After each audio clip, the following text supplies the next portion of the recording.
Hello, everyone. This is a beautiful story in the year 2050. The humanity is emerging from two terrible world wars, and finally, peace arrives after much suffering. Now, humanity focuses on communities that live together in peace and harmony, emphasizing family values and love for others. Please support us by liking the video and subscribing to the channel. The year is 2050. The dawn over the Neo-Geneva Basin does not break with the harsh glare of industrial smog, but with a soft bioluminescent amber glow that pulses from the cellular glass walls of the communal dwellings. For Elias, a man whose childhood was a rhythmic percussion of air raid sirens and the metallic tang of scorched earth, the silence of this new world is the loudest thing about it.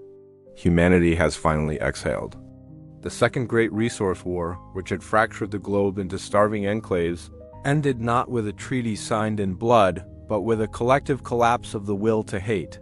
We simply ran out of enemies because we ran out of reasons to believe we were separate. Elias walks through the cradle, a sprawling, spiraling community designed not as a city, but as a living organism.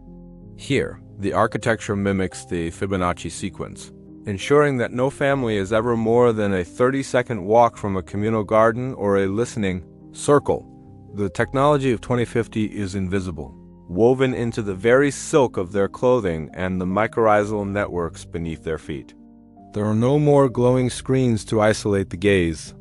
Instead, haptic pulses in the palms of hands allow people to feel the heartbeat of a loved one miles away, a constant reminder that we are tethered by more than just oxygen.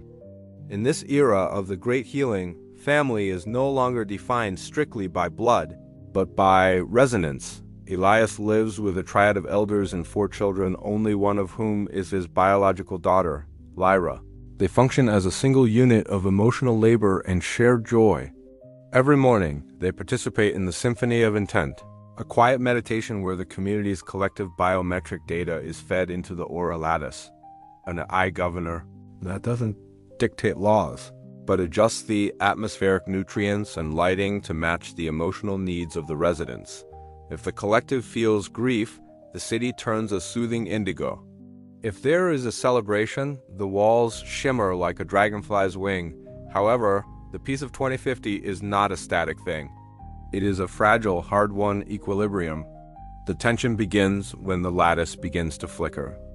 Elias is a harmony engineer, tasked with maintaining the delicate balance between the high-tech infrastructure and the holistic lifestyle. One afternoon, while pruning a vertical vineyard that provides both grapes and oxygen for the sector, he feels a jarring coldness in his haptic link. It isn't a malfunction, it's a broadcast. From the forbidden wastelands, the scorched territories left behind by the wars, a signal is piercing the communal peace. It isn't a weapon, but a voice. A voice that sounds exactly like his brother, Silas, who was presumed vaporized in the siege of 2041. The twist ripples through the community like a stone dropped in a still pond. The new peace is built on the philosophy of total transparency. Yet Elias realizes the elders of the cradle have been hiding a terrifying truth.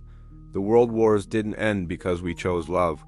They ended because the Aura Lattice was programmed to suppress the parts of the human brain capable of aggression. The peace is a biological bypass. Elias secretly travels to the edge of the protected zone where the lush, bioengineered forests give way to the jagged, rusted bones of the old world. There, he finds a hidden colony of unresonated humans. They are not the monsters the history vids suggested. They are poets, warriors, and scientists who refuse the neurological handshake. Among them is Silas, older and scarred, holding a device that can shut down the lattice. Elias, Silas says, his voice raw and unmodulated by the city's filters. You live in a masterpiece of a cage. You love because you are tuned to love. You are peaceful because you have been muted. Is a symphony beautiful if the players are forced to hit the notes? The story hits its lowest point as Elias grapples with the crushing weight of this revelation. He looks at his memories of Lyra's laughter, the warmth of the communal meals, and the absence of fear. Was it all a lie? If the love was forced, was it love at all? He looks back at the cradle, glowing like a sanctuary in the twilight. And then at the harsh, freezing reality of Silas's camp, the climax occurs when the elders track Elias's signal. They don't arrive with soldiers. There are no soldiers in 2050, but with a wave of compassion. A massive surge in the Lattice's output designed to overwhelm the dissenters with such intense feelings of euphoria that they lose the will to fight. Elias stands between his brother and the oncoming wave of artificial bliss. He realizes that both sides are extremes. One offers a freedom that leads to the fire of war, and the other offers a peace that is an evolutionary dead end. In an innovative act of defiance, Elias uses his engineering tools to bridge the two signals. He doesn't shut down the lattice, nor does he let it consume the rebels. He cracks the code, introducing a dissonance variable.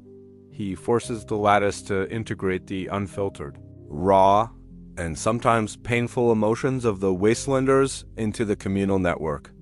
The result is a chaotic, terrifying, and beautiful explosion of true human experience.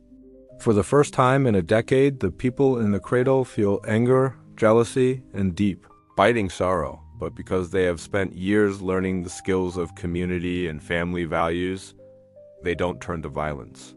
They turn to each other. The story ends in the winter of 2050. The Aura Lattice no longer controls the mood, it simply reflects it.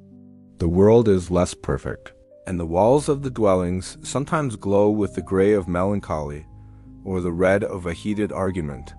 But when Elias sits down for dinner with Lyra and Silas, who has finally come home, the love they feel is no longer a broadcast. It is a choice.